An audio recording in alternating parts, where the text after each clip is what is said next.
सीमा और राधा दोनों सगी बहन थी, मगर दोनों के स्वभाव में जमीन आसमान का अंतर था। राधा जहाँ स्वभाव से विनम्र और दरियादिल थी, वहीं सीमा एक नंबर की स्वार्थी और लालची थी। कॉलेज खत्म होने के बाद उनके माँ बाप ने उनकी शादी करने का फैसला किया। चूंकि सीमा बड़ी थी, इसलिए पहले उसकी शादी तय की गई। एक दिन घर में सीमा और राधा अपने माता पिता के साथ बैठे हुए थे। सीमा बेटा, मैंने तुम्हारे लिए एक लड़का देखा है। ये देखो, ये उसकी फोटो है। ये तो बताइए पापा कि लड़का कितना पढ़ा लिखा है, उसका घर परिवार कैसा है। मैं नहीं चाहती कि मेरी शादी किसी कम पढ़े लिखे या गरीब से हो जाए। अरे बेटा, लड़का बैंक में ऊंचे पद पर है, अच्छा खाता पीता घराना है उसका, रुपए पैसों की कोई कमी नहीं है। तो फिर ठीक है, मुझे मंजूर है ये रिश्ता। निश्चित समय पर बड़े धूमधाम से सीमा की शादी कर दी गई। चूंकि सीमा बड़ी बेटी थी, इसलिए उसके पापा ने शादी में कोई कसर नहीं छोड़ी। उन्होंने अपनी हैसियत से ज्यादा खर्च किया इस शादी पर। इसकी वजह से उन पर अच्छा खासा कर्ज भी हो गया। कुछ समय बाद राधा भी शादी के लायक हो गई। एक दिन, सुनो जी, मैंने राधा के लिए भी एक लड़का देखा है।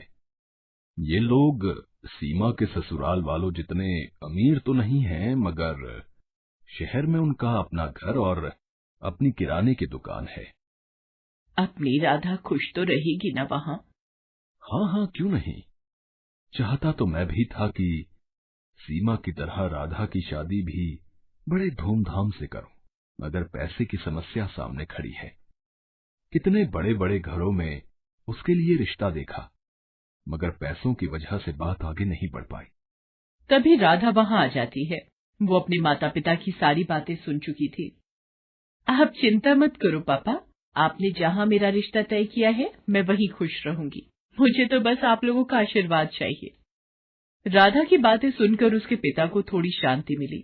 निश्चित समय पर बड़े ही सीधे साधे तरीके से राधा की भी शादी हो गई। राधा के ससुराल में केवल उसकी सास थी, जो अक्सर बीमार रहा करती थी।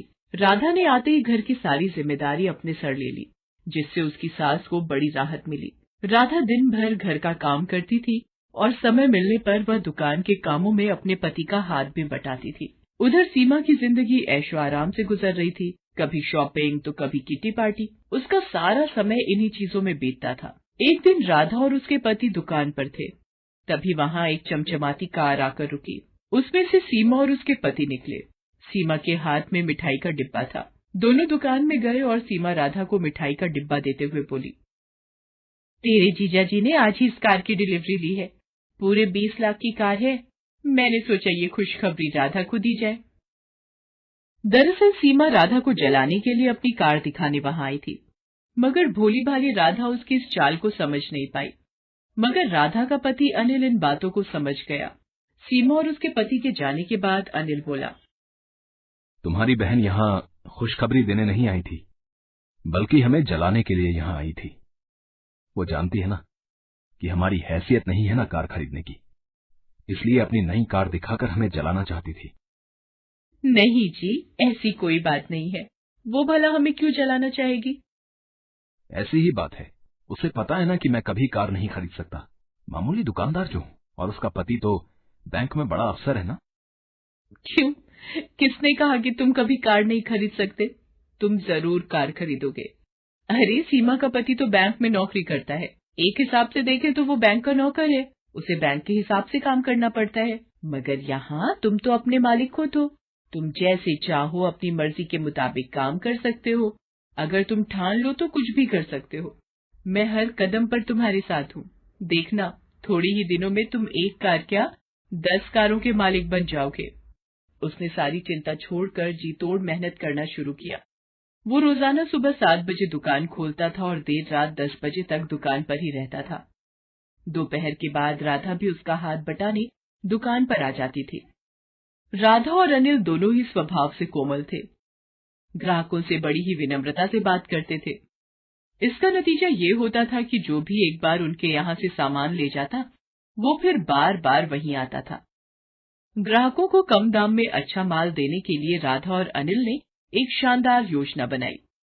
वो दुकान का सामान शहर के व्यापारियों से न खरीदकर सीधे दिल्ली और मुंबई जैसे बड़े शहरों से मंगाने लगे।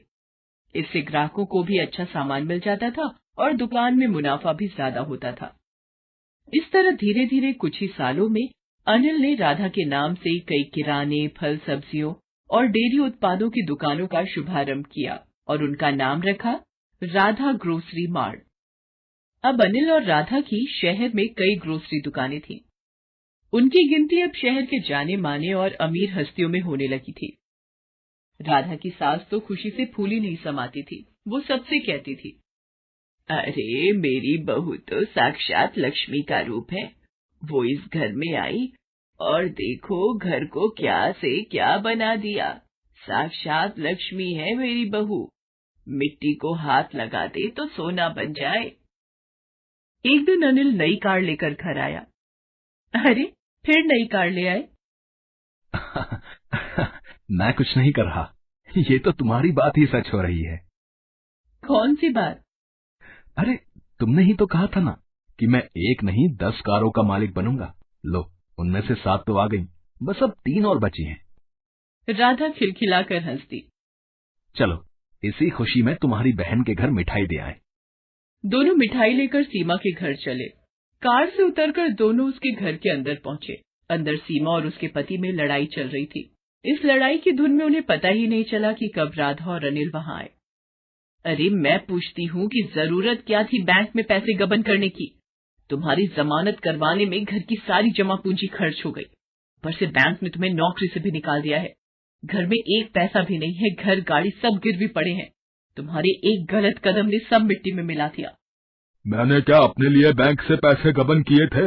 ये सब तुम्हारी वजह से हुआ है। तुम्हें ही शौक चढ़ा था पार्टी करने का, शॉपिंग करने का, अब भुगतो। देखो जी, ताने मत मारो।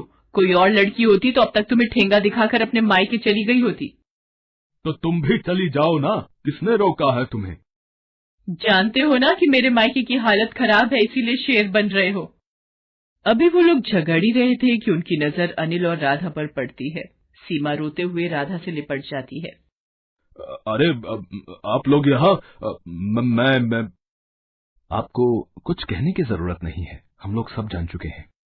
मैंने सुना है इस महीने आप एक नई ग्रोसरी स्टोर खोलने वाले हो। अगर वहां का मैनेजर आप मुझे बना दें तो बड़ी कृपा होगी। हमारे घर की हालत तो आप देख ही रहे हैं, आपसे कुछ छुपा हुआ नहीं है। अनिल और राधा ने एक बार एक दूसरे की ओर देखा और फिर सीमा के पति को हाँ बोल दिया। अब सीमा का सारा घमंड चूर चूर हो गया था। एक समय में जिसे वो अपने दौलत की झूठी शान दिखाकर जलाना चाहती थी, आज वो उसी के रहमो करम पर थी। उसे एहसास हो गया था कि दौलत पर कभी घमंड नहीं करना चाहिए। प्रीति की बुआ शोभा दिल्ली में रहती थी। प्रीति के पिता धनराज चाहते थे कि प्रीति अपने कॉलेज की पढ़ाई शहर में अपनी बुआ के घर रहकर ही पूरी करे। प्रीति, तुम्हारी बुआ ने सोनिया के कॉलेज में बात कर ली है। तुम अपना सारा सामान पैक कर लो, कल सुबह की तुम्हारी बस है। प्रीति, शोभा दीदी बहुत अच्छे स्वभाव की हैं, वो तुम्हारा पूरा ध्यान रखेंगी। अगले दिन प्रीति अपनी बुआ के घर दिल्ली आ जाती है। सोनिया शोभा से कहती है, मम्मी आपको मेरा ही कॉलेज मिला था इस गांव की गवार के एडमिशन के लिए। सोनिया धीरे बोलो, प्रीति बाहर ही है और वो तुम्हारे मामा जी की बेटी है। भूलो मत, तुम्हारी माँ भी एक गांव से ही शादी करके शहर आई थी। मम्मी आप जो भी बोलो पर मुझे इस गांव वाली से दूर ही रखना, वरना मेरा स्टेटस भी खराब हो जाएगा। पता नहीं, लग रहा है इसके आने से घर में गोबर जैसी बदबू आ रही है। मैं जरा नहा कर आती हूँ। प्रीति सोनिया के कमरे से आती आवाजों को सुन तो रही थी, पर अपनी बुआ के निर्मल स्वभाव के कारण वो उस वक्त चुप रही। अगले दिन प्रीति कॉलेज जाने के लिए तैयार होती है। तुम ये देसी सलवार कमीज में कॉलेज जाओगी? पर गांव में तो मैं यही सलवार सूट ही पहनती हूँ और मैं यही लेकर आई हूँ। नहीं नहीं प्रीति, ये अच्छा है जो भी तुमने पहना है। सोनिया को तो फिजूल में मजाक करने की आदत है। वैसे मैंने ड्राइवर को बोल दिया है, तुम सोनिया के साथ ही कॉलेज चली जाओ। सोनिया, प्रीति का कॉलेज में पहला दिन है, इसका ख्याल रखना। सोनिया मुंह बनाती हुई गाड़ी में जाकर बैठ जाती है। प्रीति भी उसके साथ चुपचाप गाड़ी में बैठ जाती है।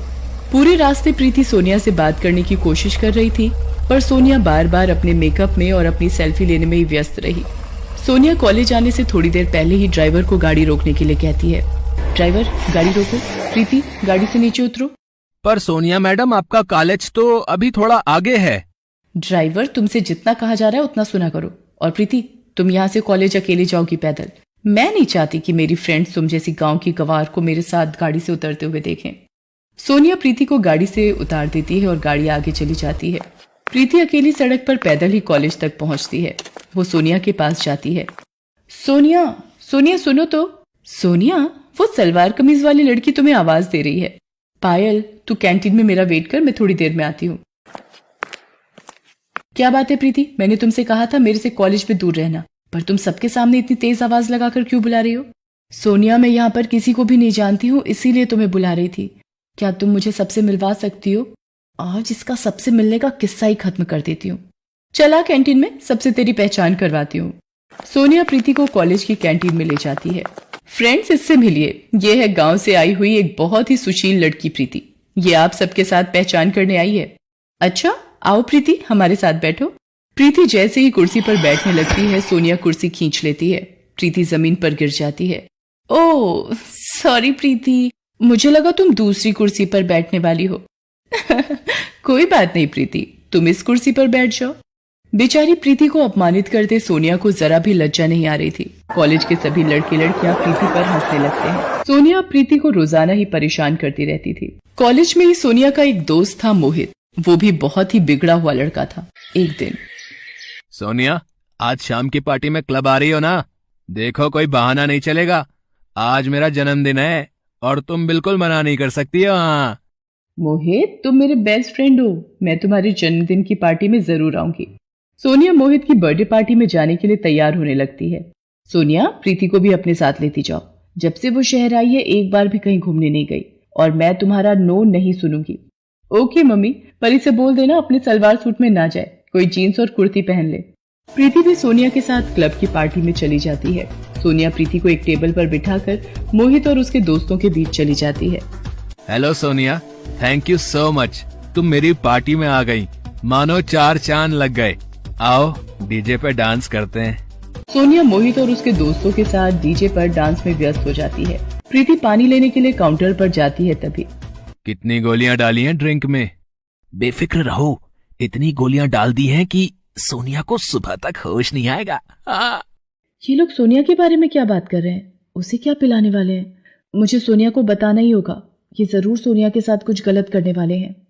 मोहित सोनिया के लिए ड्रिंक लेकर जाता है। प्रीति सोनिया से कहती है, सोनिया, इन्होंने इस पानी में कुछ मिलाया है, तुम इसे मत पीना। ये क्या बकवास कर रही हो?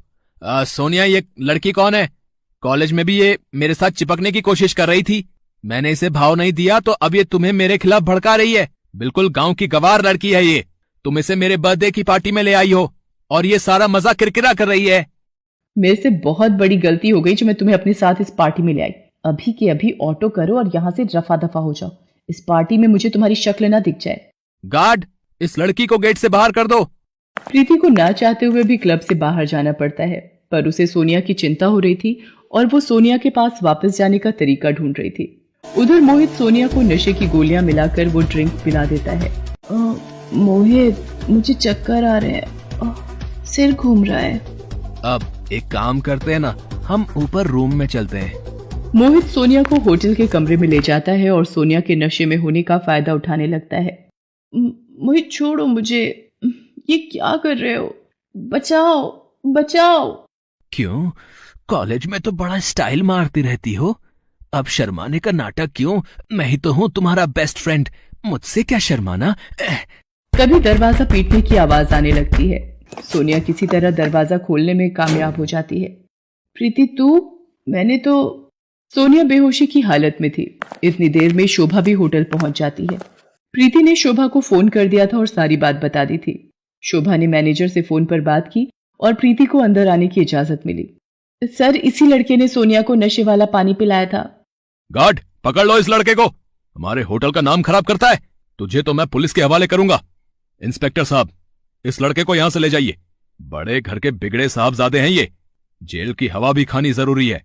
शोभा प्रीति के साथ सोनिया को घर ले आती है। अगली सुबह, प्रीति, मुझे माफ कर दो, मैंने हमेशा तुम्हारा अपमान किया। तुम गांव से आई हो ये कहकर हमेशा तुम्हारा मजाक बनाया, पर कल तुमने मेरी इज्जत बचाकर मेरे ऊपर बहुत बड़ा एहसान किया है। मुझे अपनी गलती का एहसास है। क्या तुम अपनी बहन को माफ कर दोगी? हाँ, एक शर्त पर माफ कर सकती हूँ। कॉलेज की कैंटीन का समोसा मुझे अपने हाथों से खिलाओगी? उस दिन के बाद से सोनिया का स्वभाव प्रीति के लिए बिल्कुल बदल जाता है। शोभा भी ये सब देखकर बहुत खुश होती है। शहर की छोरी, गांव की गोरी एक दूसरे के दिल में प्यार की जगह बना लेती हैं।